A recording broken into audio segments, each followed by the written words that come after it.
Certain athletes are born enemies, but the fiercest rivalry was between two fighters, Razor and Kid. But the tie-breaking Grudge match never happened. Today I'm announcing my retirement from professional boxing. Hey everybody, welcome to What the Flick. It's Ben and Christy, Alonso and Matt. It's De Niro and Stallone. It's what everybody always... No, they didn't. No, nobody cared. Nobody. I'll take this one. If you ever wanted to see Rocky take on Jake LaMotta, in spite of the fact that they are wildly different weight classes, and you wanted to wait 40 years for it, this is what you get. Let's watch the clip. Hey, I hope I don't look like that big of an ass. Set me up. I told you to come at 1 o'clock, kid. I want to see my old friend. He's been ducking me for 30 years. I missed him.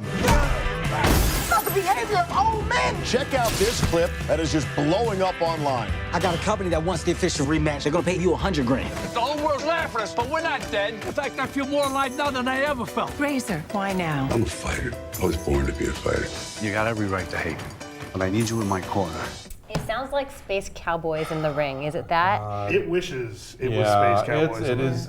It is every sort of cliched, like, I'm too old for this shit thing that we've been seeing where that they stick aging movie stars into. Is this better or worse than Las Vegas? Worse. Okay.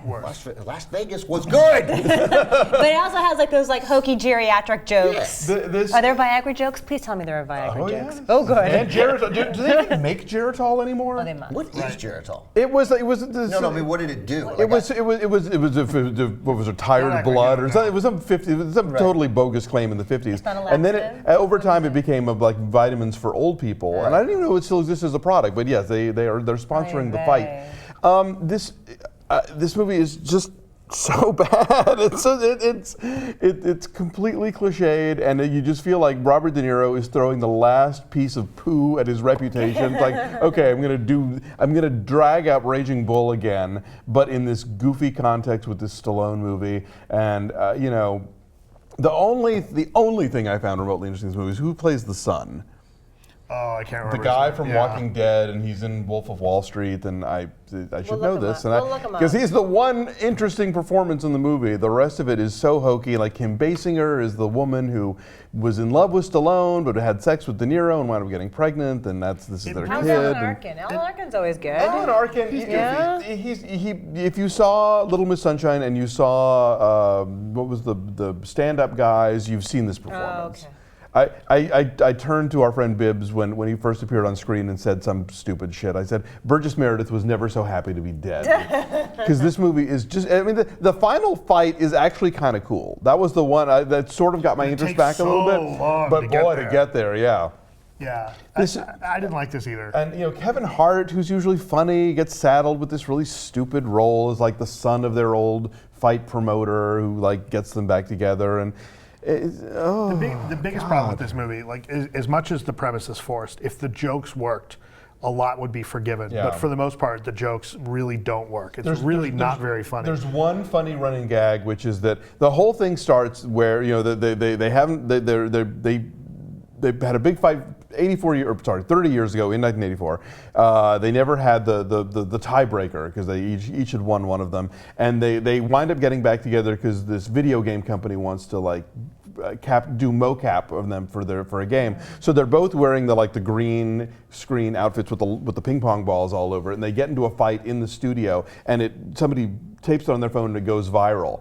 And so then after that, every time they're in public and they start getting into a fight with each other, everybody gets their phone out. That's the one funny joke in the movie. I've told you the one funny joke in Grudge Match. The idea of Rocky Balboa like getting caught up in a video game and somebody wanting to bring him out of retirement because of a fight in a game, we saw that, and it was a movie called Rocky Balboa.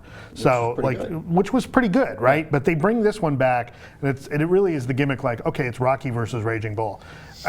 When they get in the ring together, the height difference, and they would have you believe that they are both light heavyweights, like at 170 something. Right, you can tell by the posters. They don't. Right, I mean, Stallone looks like he could at least, it's not inconceivable that a guy with Stallone's build could get back in a ring. And if this was something, if they had cast Arnold Schwarzenegger in a role like this, similarly, like the two of them going at each other, like, older bodybuilder types going at each other, that I'd buy. But De Niro looks like a broken down little old man. And so it looks like Rocky decides to get in the ring with Mick. And it's like, oh God. And it looks like the minute that Stallone's gonna hit De Niro, you'd think like De Niro's going to crumple. I mean, just if you know anything about boxing, it's painful. Yeah, and on top of not being funny, like they actually dredge up these sort of like homophobic, transphobic, misogynist jokes. You're thinking like, really? How is it relevant? On top of just not being lame, you're going to be like retrograde too. And then like the whole thing about talking about blowjobs to the like 3 or 4 year old grandson. 7-year-old, yeah. And well, like, that sounds funny. And then like the idea that he wants the butterscotch, like he wants. It was like this really weird, like horrifying. How are you guys doing? This is a real movie. It looked like a fake movie when I saw the billboards. I know. I was shocked too. I wish it were not a real movie. Me and you? You want to go Christmas Day? It's a Christmas miracle. Again, if this was funny, we'd be having a different De Niro reaction. and Stallone aren't funny. De Niro has been capable of it in movies that are really funny, but I mean, it's not, and Stallone isn't.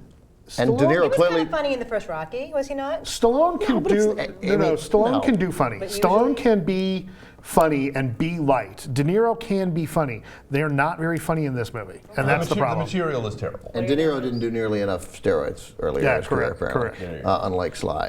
Okay, so there's no number yet on Rotten Tomatoes. Correct. You're at a 3.5. I think about a 3. You're at a 2.5. 2.5. But that does bring it overall to a 3, a disappointing Grudge match. I know this is the kind of like, take your parents' Christmas movie, like that dreadful Billy Crystal, Bette Midler thing last year. Yeah, really. If you care for your family at all, don't go see it. Take it to Nebraska instead.